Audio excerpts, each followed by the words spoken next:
Welcome मेरे students and friends. West Bengal medical counselling committee तरफ থেকে আজ দেখো পরপর দুটো নোটিফিকেশন বা প্রোফর্মা আপলোড করা হয়ে গেল। ডোমিসাইল প্রোফর্মা ইতিপূর্বেই আপলোড করে দিয়েছিল। গতকাল tentative schedule West Bengal Yuji medical dental counselling এর শিডিউল প্রকাশিত হয়ে গেছিল, পাবলিশ করেছিল। আর আজকেই দেখো ইডব্লিউএস মেমোরান্ডাম এবং মেডিকেল সার্টিফিকেট প্রোফর্মা দুটোই দিয়ে দিয়েছে। দুটোই ভীষণ ইম্পর্টেন্ট তোমাদের। আজকে আমরা আলোচনা করব মেডিকেল সার্টিফিকেট প্রোফর্মা নিয়ে। এইখানে যদি ক্লিক করে দাও ওয়েবসাইটে ঢুকে, তাহলে দেখো এই প্রোফর্মাটা এসে পৌঁছে যাবে। এই প্রোফর্মাটা তোমাদেরকে ফিল আপ করে জমা দিতে হবে। এবার এই প্রোফর্মা ফিল আপটা কোথা থেকে করবে, কিভাবে করবে, সেই নিয়েই মূলত আমাদের এই ভিডিও। তাই ভিডিওটি ভালো লাগলে বা তোমার প্রয়োজনে যদি আসে অবশ্যই বন্ধুদেরকে শেয়ার করবে এবং যারা আমাদের চ্যানেল প্রথম দেখছেন তাদের কাছে রিকোয়েস্ট আপনার চ্যানেলটিকে সাবস্ক্রাইব করে ফেলবেন এবং পাশে থাকা বেল আইকন ক্লিক করে নেবেন। Medical certificate for NEET 2024 qualified candidates. দেখো এখানে তোমাদের খুব একটা করণীয় নেই।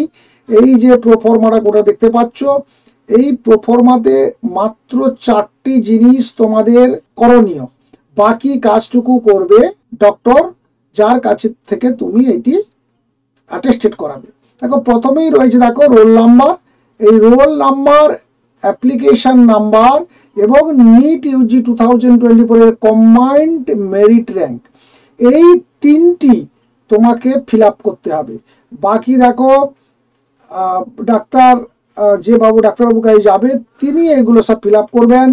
দেখো তোমার personal mark, apparent age, any history of pulmonary tuberculosis, yes or no, chest measurement, height, weight, BMI, তোমার চোখ পরীক্ষা করবে, ডান চোখ, বাম চোখ, কালার ব্লাইন্ডনেস রয়েছে কিনা।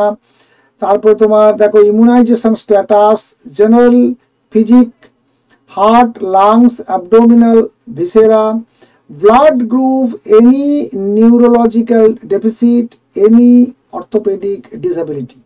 এই সমস্তগুলো টেস্ট করার পর তিনি লিখবেন। লেখার পর তিনি অ্যাটেস্টেড করবেন এবং নিচে দেখো এখানে একটা ছবি তোমাকে পেস্ট করতে হবে। এই ছবিটা তুমি পেস্ট করবে। ছবিটা রিসেন্ট ফটোগ্রাফ তুমি করবে। এটা তোমার অ্যাডমিট কার্ড কিংবা তুমি যখন অ্যাপ্লিকেশন করেছিলে একদম হুবহু সেটা হতে হবে এমন কোনো বাধ্যবাধকতা নেই। তোমার বর্তমান যে একেবারে রিসেন্ট কোনো ফটোগ্রাফ এখানে পেস্ট করবে এবং তার উপরে দেখো লেখা আছে candidates to paste recent passport size photograph on which medical practitioner has to attest. অর্থাৎ তিনি এখানে অ্যাটেস্ট করার পর তার দেখো registration number, council of registration, contact number সব কিছু এখানে তাকে দিয়ে সই করতে হবে। এই যে নিচে সিল রয়েছে, সিল দেবেন। সিল দিয়ে তোমাকে এই প্রোফর্মাটা ফিল আপ করে দেবেন। তোমরা অনেকে প্রশ্ন করেছো এর আগের যে সমস্ত ভিডিওগুলোতে যে আমরা কোথা থেকে করব, কোনো আমাদের যে রুরাল হসপিটাল আছে সেখানে যাব না কোনো প্রাইভেট কোনো ডক্টরের কাছ থেকে করব। যে কোনো ডক্টরের কাছ থেকে করতে পারো। রেজিস্টার্ড ডক্টর হতে হবে, দেখতেই পাচ্ছ তার রেজিস্ট্রেশন নাম্বার থাকতে হবে, কাউন্সিল অফ রেজিস্ট্রেশন থাকতে হবে, তবেই তিনি একমাত্র তোমার এই প্রোফর্মাটায় সই করতে পারবেন। তাহলে সেটা তোমরা গিয়ে কোনো রুরাল হসপিটালে যেতে পারো, তোমাদের কোনো সাব ডিভিশন হসপিটালে যেতে পারো কিংবা তুমি কোনো প্রাইভেট প্র্যাকটিশনারের কাছে যেতে পারো, তাতে কোনো আপত্তি নেই। কিন্তু তুমি দেখতেই পাচ্ছ যে অনেকগুলো টেস্ট করতে হবে এবং সেই টেস্টগুলো করার যেখানে সুযোগ সুবিধা রয়েছে সেখানে গেলেই তোমরা চটপট পেয়ে যাবে, নতুবা তোমাকে ঘুরতে হবে। তুমি দেখা গেল যে ডক্টরের কাছে গেলে তিনি বললেন যে এই টেস্টগুলো না করিয়ে আনলে আমি সই করতে পারবো না।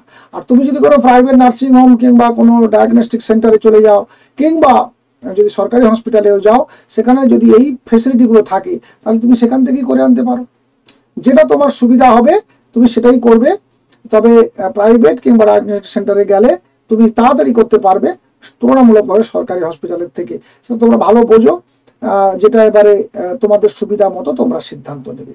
তো এই ছিল আপাতত এই মেডিকেল সার্টিফিকেট সংক্রান্ত আলোচনা। আর 2 নম্বর হচ্ছে তোমাদেরকে দেখিয়ে দিই যে ইডব্লিউএস মেমোরান্ডাম এটাও বেরিয়ে গেছে আজকেই, যেহেতু পাবলিশড হয়েছে। তোমরা দেখে নাও এটা একবার, এই পিডিএফটা একবার দেখে নাও, পারলে এখান থেকে তোমরা ডাউনলোড করে নেবে। দেখো কলকাতা গেজেট, সেখান থেকে দেখো অনেকগুলো পেজের তোমাদের এই মেমোরেন্ডামটা আজকেই প্রকাশিত হয়ে গেছে। পুরো ডিটেলস রয়েছে একেবারে 15-16 পৃষ্ঠা। এই 16 পৃষ্ঠার গেজেটটা আজকেই প্রকাশিত হয়ে গেছে, আজকেই আপলোড করে দিয়েছে ওয়েবসাইটে। তোমরা এটাকে দেখো, এই যে ডাউনলোড অপশানটা রয়েছে উপরে, এই ডাউনলোড অপশানে গিয়ে ক্লিক করলেই তোমরা এটা ডাউনলোড করে নিতে পারবে। তারপর প্রিন্ট আউট করে নাও, তখন পড়তে সুবিধা হবে বা পড়ে ফেলবে। যদি কোনো সমস্যা থাকে, যদি কোনো বোঝার অসুবিধা হয়, এই মেডিকেল সার্টিফিকেট কি করে ফিল আপ করবে ডিটেলস জেনে গেলে, এছাড়া যদি বললাম যে তোমাদের যে EWS মেমোরান্ডাম যেটা প্রকাশিত হয়েছে সেটা তোমরা পড়ে ফেলো। পড়ে ফেলার পর যদি দুটোর কোনো ক্ষেত্রেই তোমাদের কোনো সমস্যা, অবশ্যই কমেন্ট বক্সে লিখে জানাবি। এছাড়াও নিট কাউন্সেলিং সংক্রান্ত কোনো সমস্যা থাকলে, যদি তোমার কোনো কোয়ারি থাকে, তুমি অবশ্যই লিখে জানাও। আমি সাধ্যমতো চেষ্টা করব তার দ্রুত উত্তর দেওয়ার। ভালো থাকবে, সুস্থ থাকবে, শুভকামনা থাকলো। আর দেখা হচ্ছে নেক্সট ভিডিওতে নতুন কোনো ইনফরমেশন নিয়ে। Thank you.